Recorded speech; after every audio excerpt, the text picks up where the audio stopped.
అందరికీ మనం సింపుల్గా చికెన్ బిర్యానీ ఎలా చేసుకోవాలో చూసేద్దామా. నాకు అన్నిటికంటే కొంచెం ఎక్కువ ప్రాసెస్ అనిపించేది ఆనియన్స్ కట్ చేసి వాటిని ఫ్రై చేయడం. అదే నాకు కొంచెం ఎక్కువ ప్రాసెస్ అనిపిస్తుంది. మిగతా అంతా ఫాస్ట్గా అయిపోతుంది.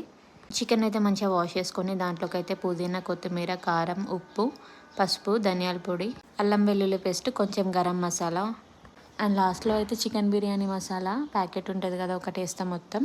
ఇక మంచిగా మిక్స్ చేసుకొని ఒక 5 మినిట్స్ పక్కకు పెట్టుకొని తర్వాత దాంట్లోకి కొంచెం పెరుగు అండ్ నిమ్మకాయ అయితే యాడ్ చేస్తాను. ఇటు ఆనియన్స్ అయితే ఫ్రై చేసుకుంటా.